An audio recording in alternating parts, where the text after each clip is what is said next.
Practice set start करते हैं और आप लोग अच्छे से सॉल्व करिएगा। आपको प्रैक्टिस सेट के लिए 5 मिनट का टाइम दिया जाएगा। इस 5 मिनट में आपको इस तरीके का प्रैक्टिस सेट आपको दिया गया है। इसमें आपको ये बताना है कि जैसे हमारे पास फन है तो फन का अनेकार्थी शब्द है या नहीं है। अगर फन का अनेकार्थी शब्द कहाँ है तो उसको आपको मैच करके बताना है। इसमें आपको जो आंसर देने हैं वो हाँ या ना में आपको उत्तर देना है। तो आपको 10 क्वेश्चंस है इसमें, और 10 क्वेश्चंस के लिए आपको 5 मिनट का टाइम दिया जाएगा। इस 5 मिनट में आपको इस पूरे प्रैक्टिस सेट को सॉल्व करना है और देखना है कि इनके अनेकार्थी शब्द कौन से हैं और कहाँ कहाँ इनके अनेकार्थी शब्द बन सकते हैं। तो स्टार्ट करते हैं अपने प्रैक्टिस सेट को और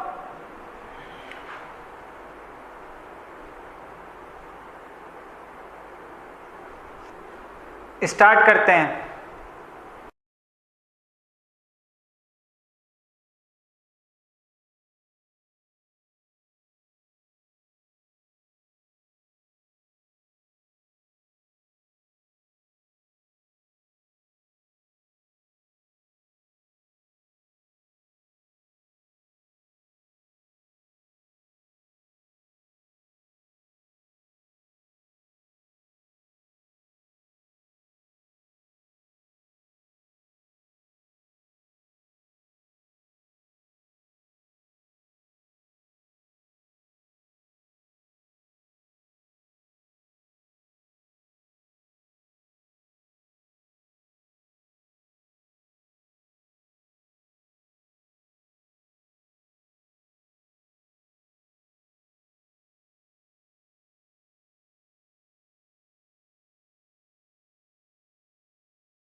आप लोगों ने इस प्रैक्टिस सेट को अच्छे से सॉल्व किया होगा और देखा होगा कि इस प्रैक्टिस सेट्स में किस तरीके के क्वेश्चन पूछे गए हैं और किस तरीके से ये क्वेश्चंस पूछे जाते हैं। तो आइए सॉल्व करते हैं अपने आंसर्स को और देखते हैं किसका आंसर हाँ है या किसका आंसर नहीं है, या कौन सा हमारे पास सही है या कौन सा गलत है।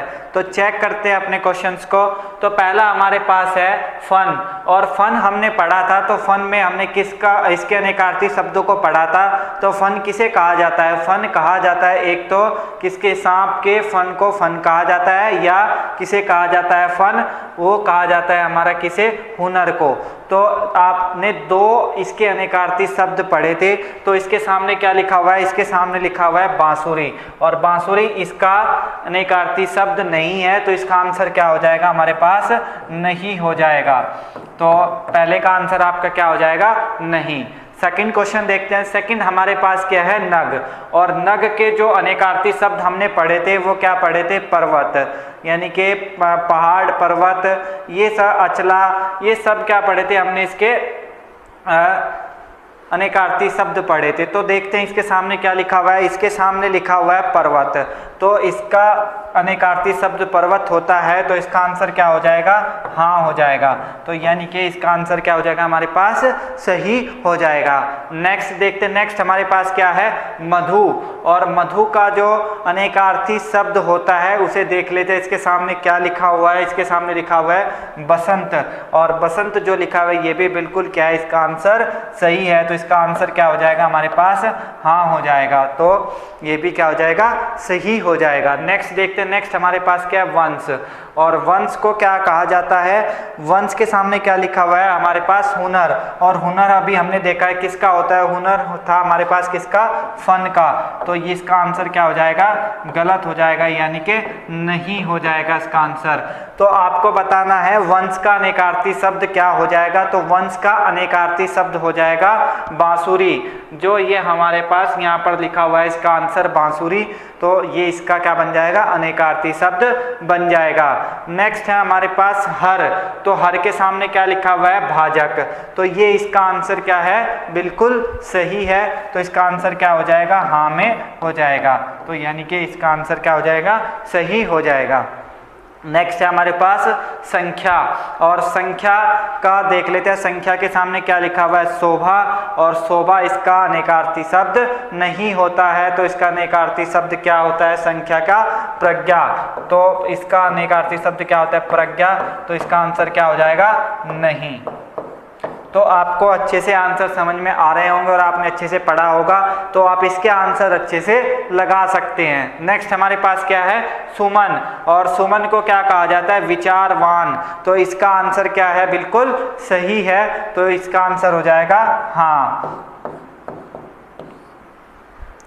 नेक्स्ट देखते हैं। नेक्स्ट हमारे पास क्या है? सर, और सर के सामने क्या लिखा हुआ है? सर के सामने लिखा हुआ है पराजित, और पराजित क्या है? इसका सही आंसर है। तो इसका भी आंसर क्या हो जाएगा? हाँ हो जाएगा। तो आपको इसे भी क्या करना है? सही करना है। नेक्स्ट है रुचि, और रुचि को क्या कहा जाता है? रुचि को कहा जाता है प्रज्ञा, और ये इसका आंसर बिल्कुल सही हो जाएगा, प्रज्ञा। तो इसका भी आंसर क्या हो जाएगा? हाँ में हो जाएगा। नेक्स्ट है हमारे पास लास्ट क्या है? माँ, और माँ के जो अनेकार्थी शब्द होते हैं वो होते हैं मान, और इसका जो आंसर बन जाएगा मान, वो बिल्कुल सही हो जाएगा। तो इसका भी आंसर क्या हो जाएगा? हमारे पास हाँ हो जाएगा। तो आप लोगों ने देखा होगा इसके आंसर यानी कि नहीं हाँ में है, तो आप लोगों को अच्छे से क्लियर हुआ होगा किसके अनेकार्थी शब्द कौन सा है। तो ये हमारा एक फर्स्ट प्रैक्टिस सेट था जो आपने अच्छे से सॉल्व किया होगा।